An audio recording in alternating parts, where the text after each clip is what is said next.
Sonho, sábado, às... In Roma aveva Cesare, il figlio ed Augusto. Seus discursos deixam a Itália enfeitiçada.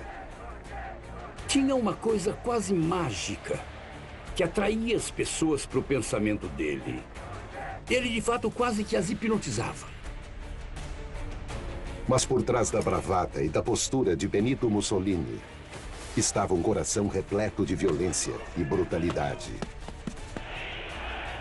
Adolf Hitler olhava para Mussolini como alguém que estava fornecendo um esquema de como destruir a antiga ordem.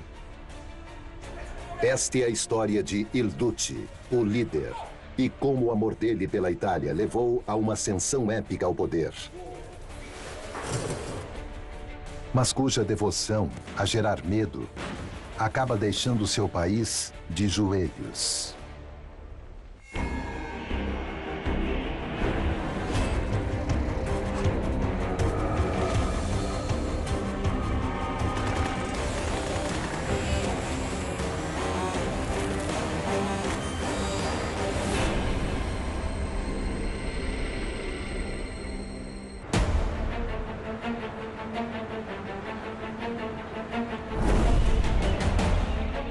Ao final de 1945, as forças aliadas tinham libertado quase toda a Itália da ocupação nazista. Uma ocupação que nenhum italiano jamais quis. No Lago de Como, perto da fronteira suíça, um comboio da SS alemã está indo para o norte.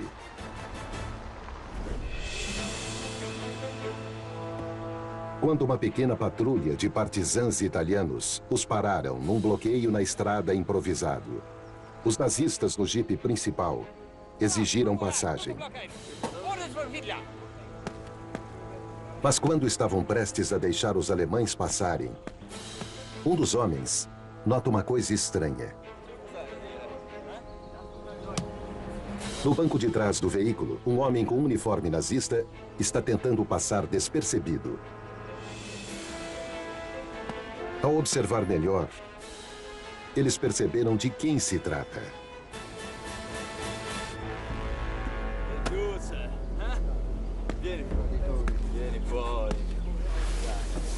Ele foi parado num bloqueio na estrada e, apesar de ele usar o uniforme para se disfarçar, ele foi reconhecido no ato, assim como a sua amante da época, Claretta Petacci. Il Duce, Benito Mussolini, o ditador fascista italiano, foi preso imediatamente. Esta foi a queda final de um homem que manteve seu país sob um feitiço maligno por mais de 2 décadas.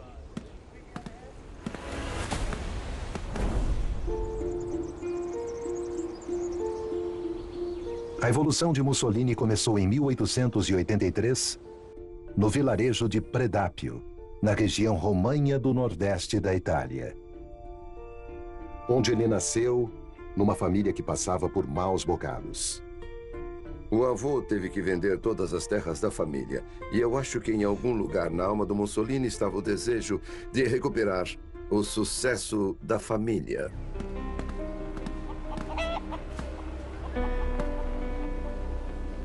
Como tantos em Romanha, ele é criado numa família de socialistas radicais, que frequentemente eram presos por suas crenças políticas. O pai de Mussolini era um ferreiro que passava mais tempo com mulheres e bebendo do que trabalhando na bigorna, deixando a família com pouco dinheiro para sobreviver. Mussolini cresceu com um rancor muito forte contra pessoas que tinham mais que ele. Ele sabia que era muito mais inteligente que qualquer pessoa que conhecia. Apesar disso, ele não era beneficiado por privilégios.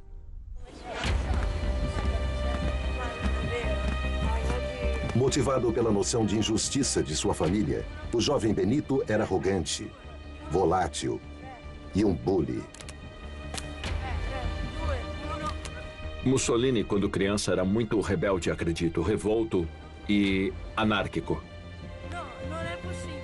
Quando garoto, Mussolini era rebelde, ele era intolerante e briguento com todos.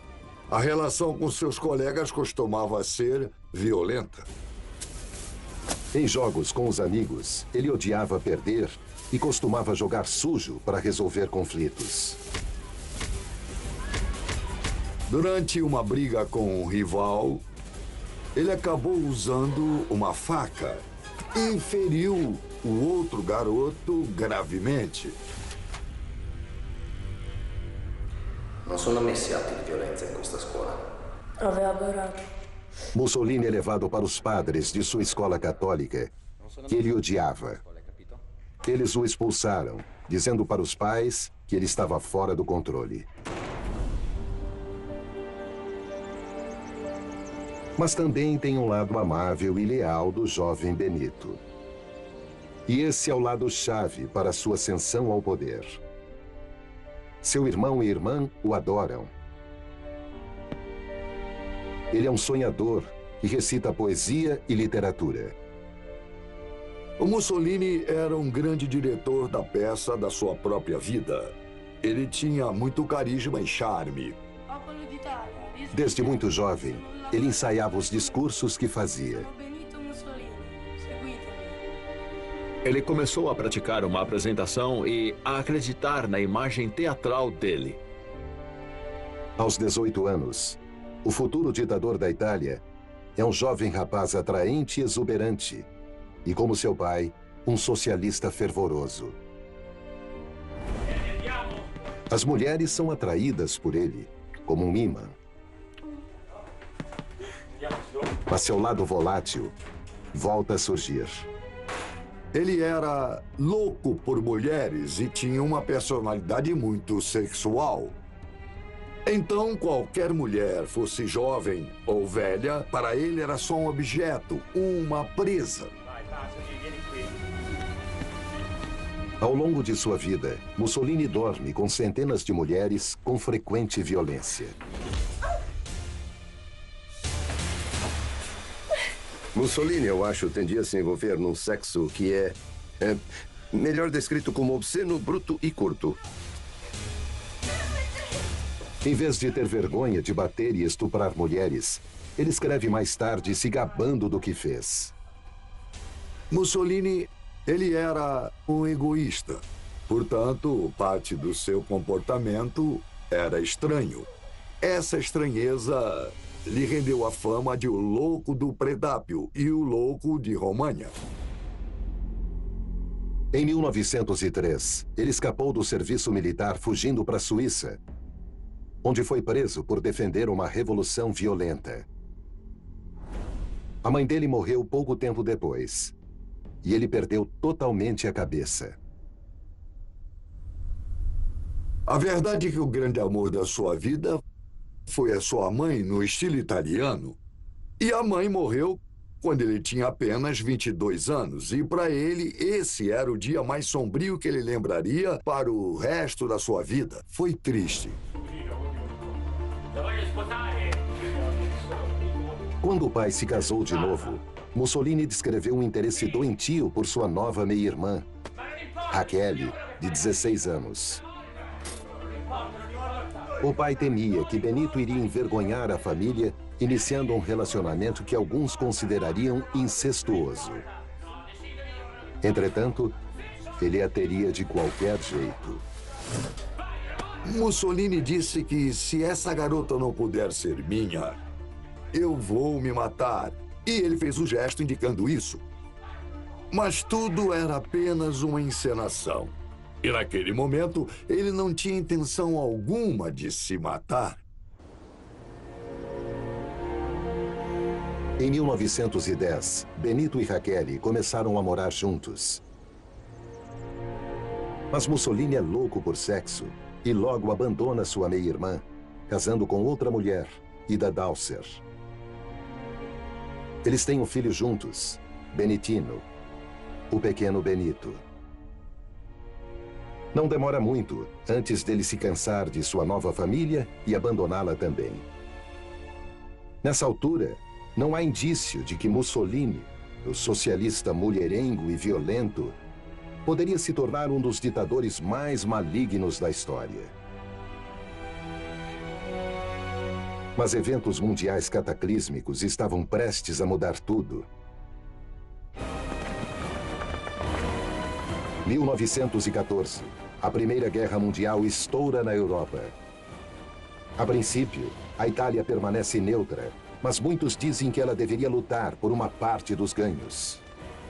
Como um socialista ativo, Benito Mussolini inicialmente apoiou a neutralidade de sua nação.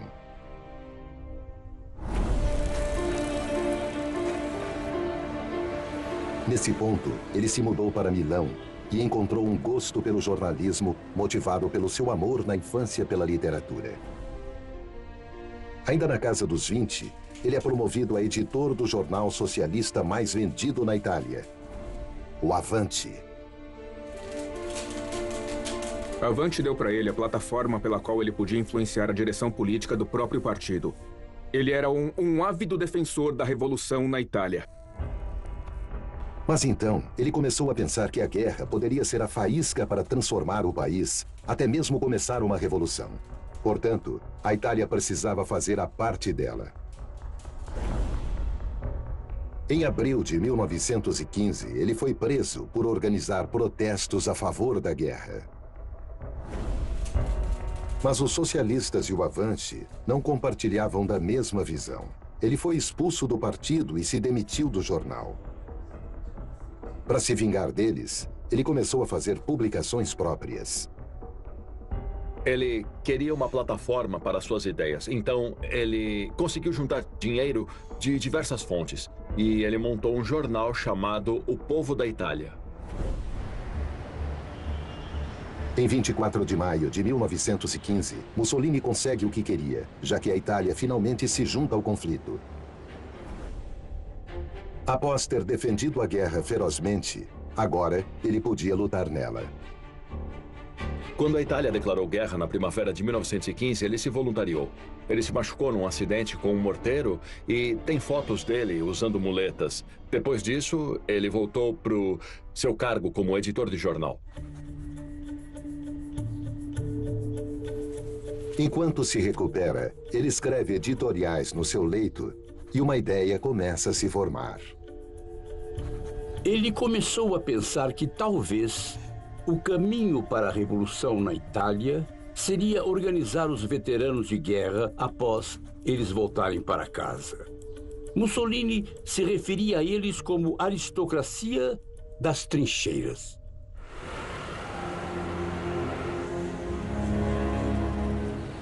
Certamente, quando a guerra acaba em 1918, a Itália está num estado deplorável e pronta para a mudança. Apesar de estar do lado vencedor, o país ganhou quase nada no acordo de paz. Comunistas e socialistas estavam criando caos nas ruas italianas, clamando por uma revolução como a da Rússia. Naquele momento, Mussolini tinha se virado totalmente contra a esquerda. Ele queria forjar seu próprio caminho, um que fosse baseado na glória da Itália e da Roma do passado. Mussolini havia se tornado mais e mais apaixonado por seu próprio país e sonhava em comandá-lo e pensava em como transformá-lo numa grande potência. Ele decide pôr suas ideias em ação. Apela para a formação de um novo movimento radical, um que ele lideraria com a força de sua personalidade. Apesar de ele parecer ser um cara afetuoso e as pessoas o viam às vezes como empático, era só fachada, aparência. E ele sabia que aquele afeto que ele parecia dar era manipulação em essência. Mussolini apela para veteranos de guerra desiludidos que sentiam raiva pelo antigo sistema parlamentar e tinham medo de um golpe comunista. Eles acreditavam que o nacionalismo extremo e um Estado de um partido só eram o que faria a Itália forte de novo. E eles adotam o machado romano, o fácio, como símbolo deles.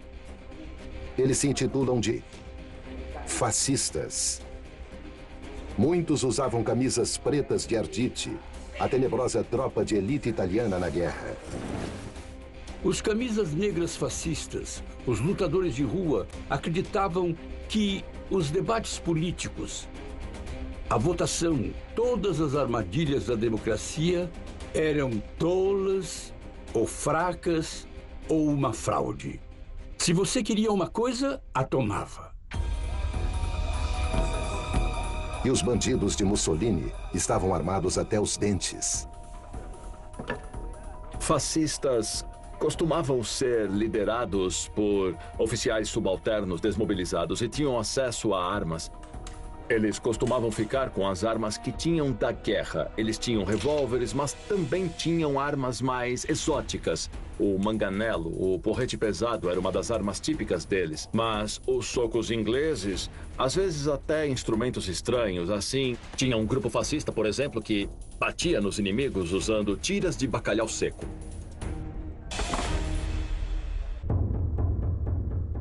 Mussolini se torna o líder deles, e eles o chamam de Il Duce, o líder. Ele organiza seus fascistas em unidades de combate, instruindo-os a bater e humilhar seus oponentes.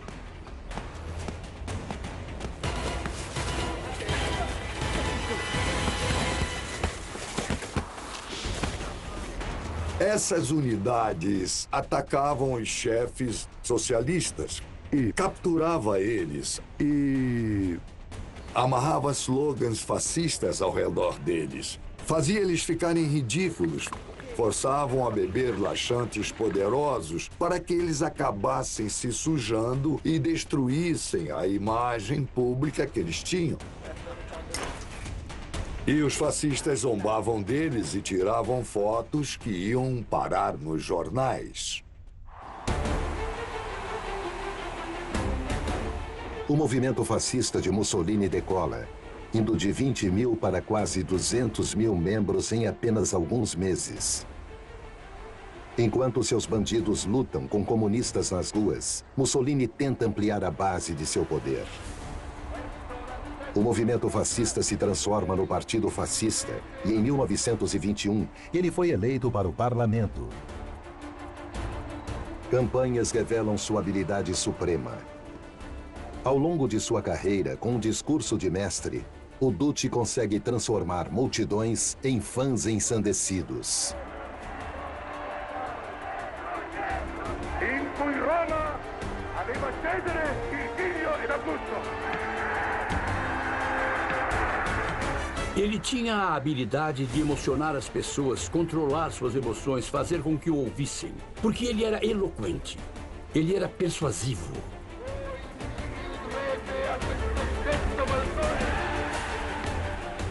Tinha uma coisa quase mágica que levava as pessoas a concordar com ele. Você via essas multidões enormes gritando Duce, Duce, Duce, porque ele, de certa forma, meio que as hipnotizava. Em 1922, conforme a Itália se torna cada vez mais caótica, Mussolini aproveita a ocasião. Por meio do poder de sua retórica, ele consegue mobilizar fascistas o suficiente nas ruas para tentar e forçar o Estado a dar o poder a ele. Ele instiga seus defensores a marchar até Roma. Mas o líder não estava entre eles. Nos bastidores, o mestre da propaganda trabalha sem parar. Ele via tudo como uma peça teatral. Ele estava montando o que parecia ser uma revolução, mas ao mesmo tempo garantindo em segredo para os líderes do exército e a monarquia que isso era apenas um teatrinho. Mussolini, depois, consegue que centenas de milhares se juntem à marcha. Na verdade, somente 16 mil manifestantes esfarrapados sem armas comparecem. A polícia e o exército fingem que não veem. Foi num outubro úmido atípico. Eles se afogaram enquanto esperavam. Eles não sabiam o que fazer, não tinham ordens a seguir. Mussolini não estava lá. Ele estava em Milão. Estava sentado ao lado do telefone, esperando outros políticos ligarem para ele e dizer: "Psst, você quer ser o ministro disso ou gostaria de ser o primeiro-ministro?" Com medo de uma revolução, o chefe de Estado da Itália, rei Vítor Emanuel III, chama Mussolini para liderar a nova coalizão do governo. Por meio de sua habilidade de agitar multidões, o líder blefou e abriu caminho à força ao poder. Era o início da queda ao inferno da Itália.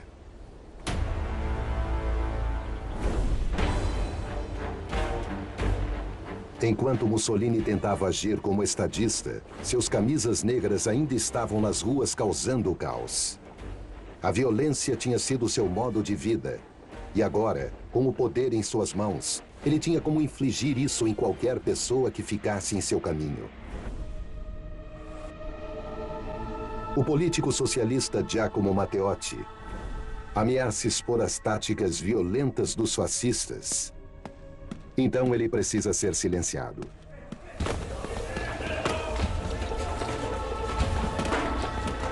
Uma unidade dos Camisas Negras atacou Matteotti, que sofre um ataque cardíaco e é enterrado numa cova rasa nos arredores de Roma. Quando ele percebeu que seus próprios seguranças pessoais tinham assassinado um membro socialista do parlamento, ele tentou acobertar. Quando o corpo de Matteotti é recuperado, Mussolini negou qualquer envolvimento e o homicídio cumpre seu papel. Oponentes políticos apavorados silenciaram.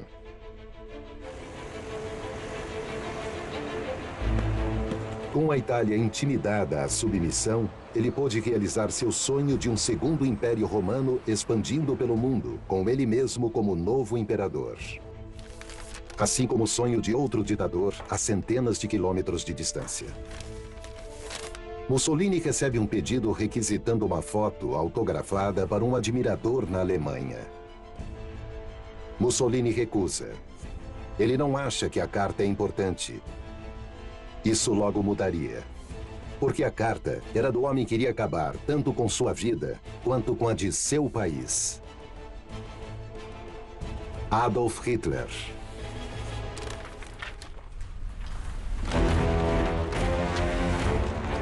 Em 1925, Il Duce declara uma ditadura na Itália.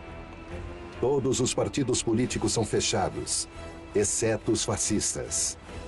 Mussolini foi completamente antidemocrático. No seu modelo político, não tinha espaço para qualquer tipo de oposição.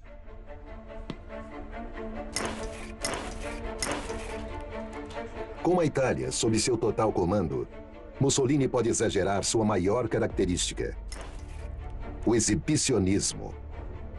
O fascismo era caracterizado pelo culto do líder. E Mussolini se encaixava nisso de forma estrondosa. E ele estava sempre posando para as câmeras. Tinha um olhar muito marcante. Tudo era feito para apresentá-lo como um tipo de super-homem à la Nietzsche. Um homem que era viril, que era atlético, um grande esportista, que tinha um torso belo e não tinha vergonha de se despir até a cintura e exibir seu, como ele via, seu torso másculo. Na verdade, é impossível imaginar Hitler tirando a camisa e ficar se exibindo, mas Mussolini era fotografado trazendo a colheita. Ele era um político da era das massas. Mussolini virou um modelo para todos os que sonhavam em ser ditadores no século XX e depois.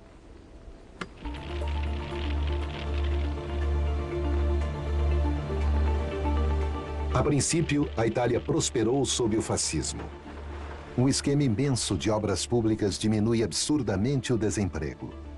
Mussolini alcança quase que um status de divindade em seu país e no exterior. Churchill o chama de gênio. Franklin Delano Roosevelt disse que estava muito impressionado com ele. Qual era a imagem pública do Mussolini fora da Itália? Era totalmente positiva. Porque do lado de fora da Itália era um país de rebeldes. E o Mussolini tinha unido tudo. Ele tinha derrotado a ameaça bolchevique. Ele tinha feito os trens chegarem na hora e tinha unido uma Itália dividida. Mas controlar seu próprio país não era o bastante para o Duce. Um dos termos que resume bem a Itália, eu acho, é a ideia de que era a menor das potências, que estava no fim da primeira divisão. E você vê que o próprio Mussolini usava essa metáfora de futebol. Ele tem muita inveja de grandes impérios colonialistas, a Grã-Bretanha e a França. Mussolini tinha a ambição de restaurar o Império Romano. Ele queria mandar as suas legiões fascistas para onde as legiões romanas tinham ido antes, incluindo para a Líbia e a África do Norte. A Itália tinha o controle da Líbia desde 1911. Mas depois da Primeira Guerra Mundial, os grupos tribais da Líbia se revoltaram contra seus mestres imperiais. Mussolini ordena uma política bruta de pacificação. Ele ordenou que seus generais exterminassem a oposição, que prendessem todos em campos de concentração. A política italiana na Líbia era uma história de pura brutalidade, no mesmo nível que os piores momentos do colonialismo europeu. 100.000 líbios das tribos são reunidos e forçados a marchar pelo deserto. A maioria morre no caminho. São mulheres, crianças e idosos. E para líderes políticos, a punição era ainda pior. Tinha um ditado entre todos os líbios. Ele foi a Roma. Mas ele nunca chegou a Roma. Ele foi jogado do avião alguns quilômetros longe do vilarejo. Eles erradicaram essas pessoas e pegaram o líder, Omar al-Mukhtar, e o enforcaram na frente de 20.000 líbios. No total, por volta de metade da população da Líbia foi dizimada pelas ideias insanas de Mussolini de um novo império romano. Mas o resto do mundo prestou pouca atenção ao que acontecia na África do Norte.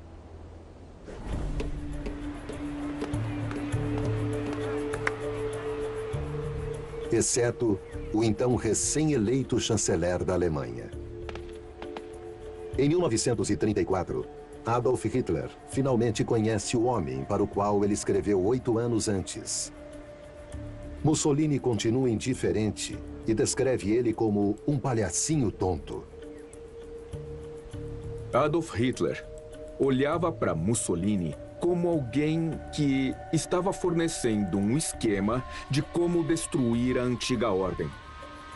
Hitler aprendia com Mussolini e ele tinha uma afeição profunda por ele que ia além de só admiração, era a idolatria de Mussolini.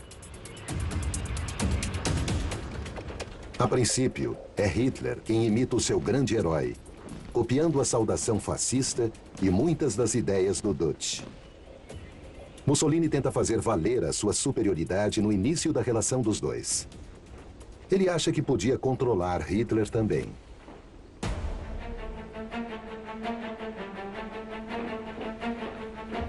Numa jogada que inspiraria os nazistas, ele gasta bilhões melhorando o exército. O plano dele era ampliar seu império. Então ele precisa enviar suas forças para um país que tinha envergonhado a Itália numa derrota colonial 40 anos antes. No outono de 1935, tropas italianas invadem a Etiópia num ato selvagem de vingança. Mussolini se vira para a Etiópia, em parte porque há muito tempo era um objeto das ambições imperialistas da Itália.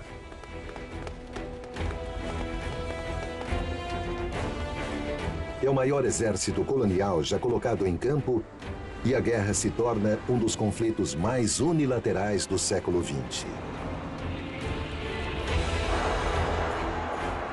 Mussolini queria criar um tipo de cópia da África do Sul na Etiópia.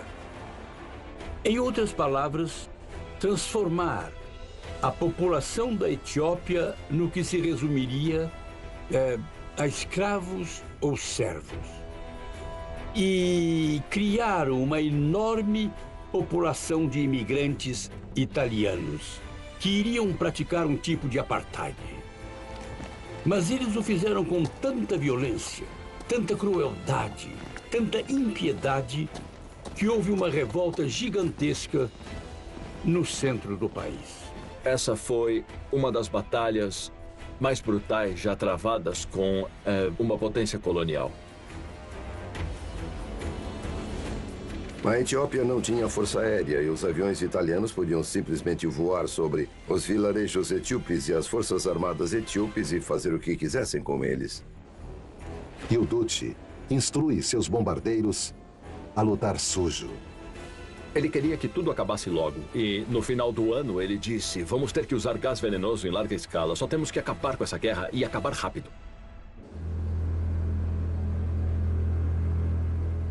Indo contra a Sociedade das Nações, Mussolini joga gás mostarda na Etiópia. Algo que até Hitler se recusa a usar. O imperador Haile Selassie apela em desespero para que a Sociedade das Nações intervenha. Mas eles fingem que não veem. A invasão de Mussolini na Etiópia deixa a empobrecida nação do Leão de Judá desolada. Historiadores da Etiópia acham que o número de mortos durante a guerra está em cerca de mais de 350 mil pessoas. É um número absurdo de mortos. A guerra na Etiópia foi bem no início da Segunda Guerra Mundial.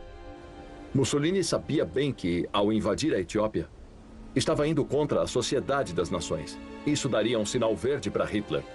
Hitler via agora que você podia desafiar a Sociedade das Nações e escapar ileso.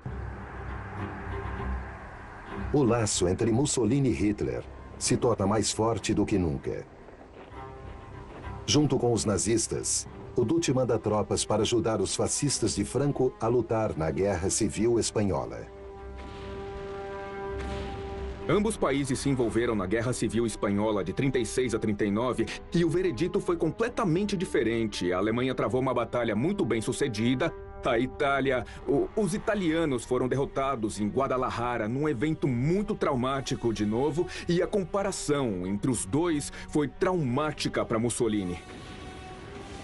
A Batalha Espanhola é o primeiro sinal de que a máquina de guerra nazista está melhor equipada para o conflito que seu exército.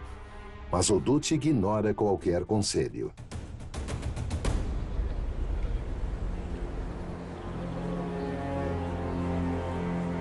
Entretanto, a libertinagem de Mussolini volta para assombrá-lo. A primeira mulher que ele abandonou, Ida Dalser, e o filho, pequeno Benito, têm lhe causado problemas. Mussolini logo em seguida se casa com Raquel, sua meia-irmã, mas Ida continua vindo à tona, manchando sua reputação.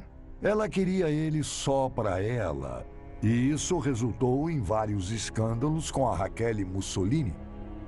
O Duce achava que a situação era intolerável, pois isso prejudicaria sua imagem. O lado impiedoso do ditador fascista se revela novamente quando ele declara que Ida está louca e manda interná-la. Ele decidiu que essa mulher deveria ser removida totalmente do olhar do público e tinha que ser colocada no hospital psiquiátrico. Em 1937, Ida Dalser supostamente foi espancada e morreu de hemorragia cerebral no manicômio. Alguns anos depois, ele mandou que seu filho, pequeno Benito, fosse assassinado com uma injeção letal. Ele tinha 26 anos.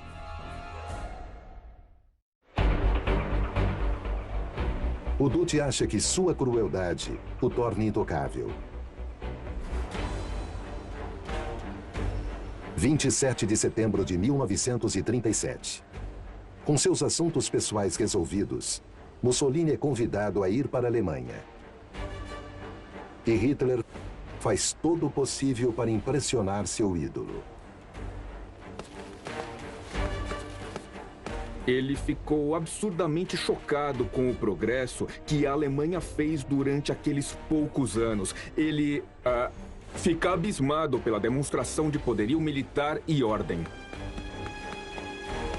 Ele percebe que o equilíbrio dos poderes está pendendo desde então claramente para o lado de Hitler.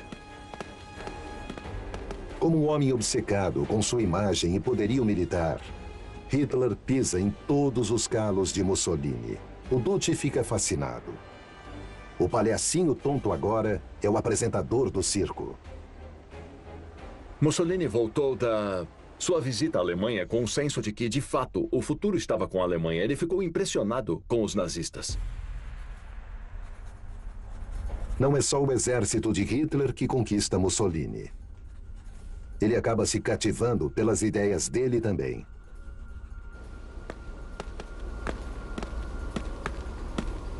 Ele vê a perseguição dos judeus na Alemanha como modelo para a introdução de suas próprias leis anti-judeus.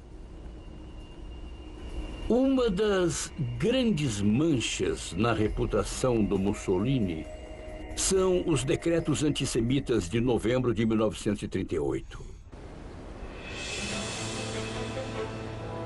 Até a década de 1930, judeus e católicos tinham vivido uma relativa paz lado a lado na Itália. Mas agora, assim como na Alemanha, judeus eram destituídos de sua cidadania e impedidos de terem empregos. O casamento entre italianos e judeus é declarado ilegal. O racismo italiano é definido de 1938 em diante gradualmente no sentido de que a Itália se define no quesito espiritual, como uma comunidade racista. Na raiz da identidade espiritual da Itália está o catolicismo. E, portanto, os judeus não podem fazer parte da comunidade espiritual italiana. Mussolini certamente tem seu papel na introdução da legislação antissemita e com sua contínua expansão. O antissemitismo italiano permaneceu, em essência, discriminatório, mais do que genocida. Os italianos não estavam, até aquele momento, imaginando que eles iriam matar os judeus. Eles imaginavam que iriam separá-los do resto da população. As ideologias fascistas e nazistas convergem. Uma aliança militar, o Pacto de Aço, é assinado entre a Itália e a Alemanha. Com ele, o destino de Mussolini e de seu povo está selado.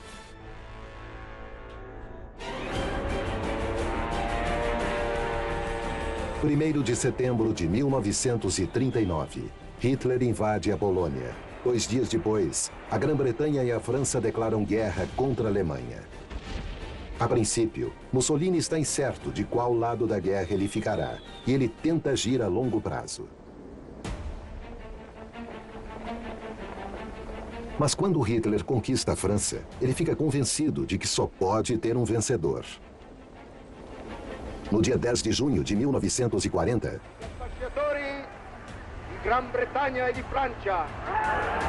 ele resolve se juntar aos nazistas. Ele está certo agora de que Hitler é imbatível e que, ao segui-lo, ele pode realizar os seus próprios sonhos imperialistas. Ele não podia estar mais enganado. Ele estava sendo envolvido numa batalha que a Itália não poderia travar. A Itália estava claramente despreparada para uma guerra do mundo moderno. A economia ainda era a mais fraca das potências que estavam lutando. Todo o conselho que Mussolini recebia na primavera de 1940 era: tenha cuidado. Olha, não podemos fazer isso.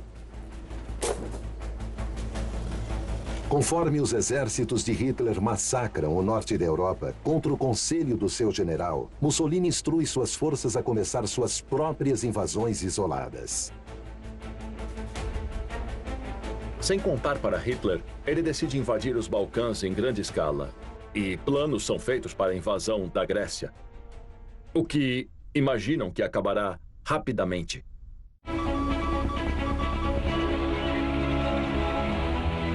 Apesar do sucesso que Mussolini teve na Etiópia, a invasão da Grécia é um desastre. O exército italiano é derrotado e imediatamente recua. Os nazistas são forçados a resgatar o aliado mais fraco e ocupar a Grécia. No dia 22 de junho de 1941, Hitler ataca a União Soviética sozinho. Mas Mussolini insiste que as tropas italianas têm que estar envolvidas. Mussolini olhava para Hitler com admiração, mas também ódio. Ódio porque Hitler havia se tornado o mestre e Mussolini havia se tornado apenas um aliado. E, além disso, um aliado secundário. Na Batalha da Rússia, Mussolini insistiu em enviar tropas italianas, coisa que Hitler não queria de jeito algum. Por causa do desespero de seu líder para agradar o mestre, cerca de 30.000 italianos são mortos na fronteira leste. E mais 50.000 morrem aprisionados.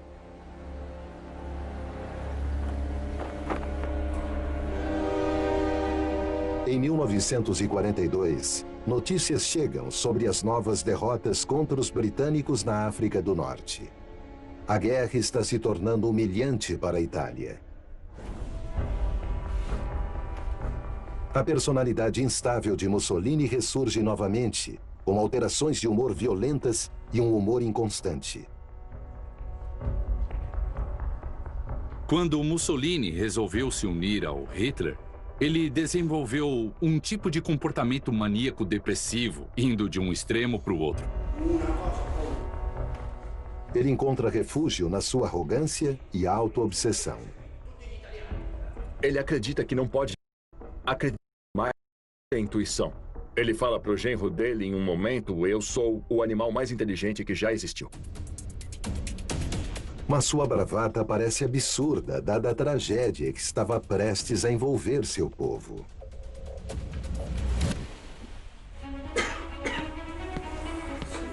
Em 1943, a Itália está perdendo a guerra e Mussolini acaba ficando gravemente doente com uma úlcera que o persegue a vida toda.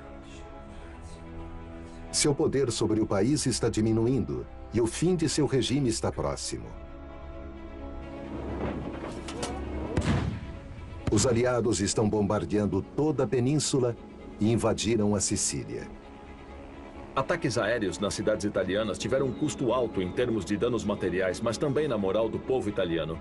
A escassez de alimentos estava piorando, o racionamento começava com força e as pessoas estavam ficando cada vez mais desesperadas. Apesar do sofrimento de seu povo, o Duce é orgulhoso demais para se render. Sua personalidade começa a mudar. Ele se isola cada vez mais. Ele não escuta o conselho de ninguém. Incapaz de aceitar a culpa, Mussolini busca por um bode expiatório. Ele começou a usar a propaganda para tentar colocar a culpa da guerra nos judeus. Ele começou a culpar seus generais. E quando o desastre aconteceu de verdade, ele acusou o povo italiano de estar sem controle dos próprios sonhos e objetivos. Ele nunca assumia a culpa. Era sempre de outra pessoa. Italianos que um dia foram intimidados a serem submissos, até mesmo seus aliados políticos, se viraram contra o líder.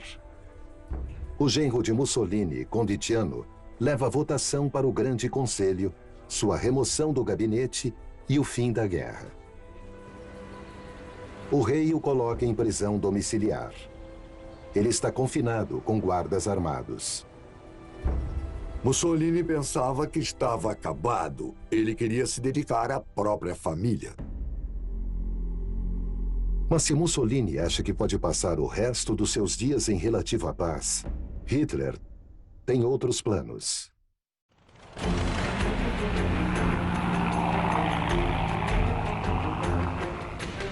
Em um dos resgates mais ousados da guerra, ele envia planadores para onde Mussolini está preso nas montanhas. Sem ter que atirar uma única vez, Ele é resgatado e vira o novo governador de um estado fantoche no norte da Itália, a República de Salò, sob controle nazista.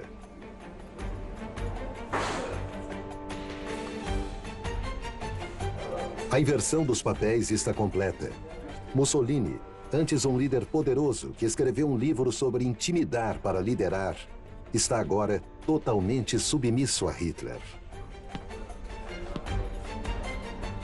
Agora ele servia somente como um fantoche, só repetindo as palavras que Hitler já havia escrito. E Hitler impõe condições no retorno de Mussolini. Ele diz que ele precisa mandar os judeus que restaram na Itália para Auschwitz. 6.000 são enviados para as câmaras de gás, o que faz seu regime virar cúmplice do pior crime da história. Depois, Hitler ordena que Mussolini execute membros do seu governo que haviam conspirado para removê-lo, incluindo seu próprio genro, Conditiano. Isolado e odiado pelo seu povo, insultado pela sua própria família, seu amor pelos nazistas e um novo império romano o aproxima do seu fim. Mussolini confessou que estava acabado, que era um cadáver ambulante. A população italiana amaldiçoava a guerra e amaldiçoava Mussolini. Nessa época, ele era um homem derrotado, responsável por uma catástrofe italiana. Pior ainda, é que tudo havia sido em vão. Pouco a pouco, os nazistas são expulsos da Itália. O Duce tenta escapar com uma de suas várias amantes, Claretta Petacci. Mas o jogo havia acabado. As ordens diziam que Mussolini deveria ser executado antes dos aliados o capturarem, que deveria ser o povo italiano a decidir o que fazer com ele.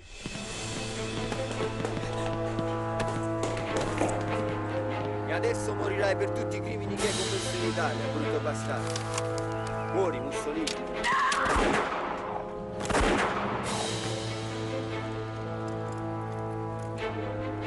Os corpos de Mussolini e Claretta Petacci são levados até a praça de Loreto, em Milão. Lá, o povo italiano, destruído por uma guerra que só seu líder queria, demonstra o que sente.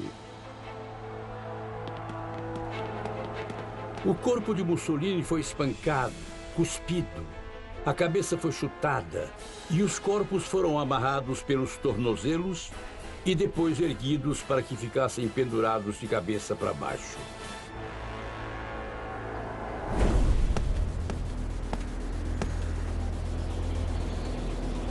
Hoje, existe uma pequena minoria na Itália que admira Mussolini e deseja uma nova era fascista, quando os trens chegavam no horário. Eu acho que os italianos ainda não conseguiram aceitar o que foi Mussolini. Ele ainda tem certo apelo entre os jovens. Eles estão buscando uma direção e o veem como um exemplo com ideias claras. E suas ideias podiam ser claras, mas tudo o que conseguiram foi um massacre. Os fascistas escolhem esquecer que Mussolini levou seu país a uma guerra sem sentido. Eles estavam totalmente despreparados para lutar. Eles esquecem que ele virou o cachorro de Hitler.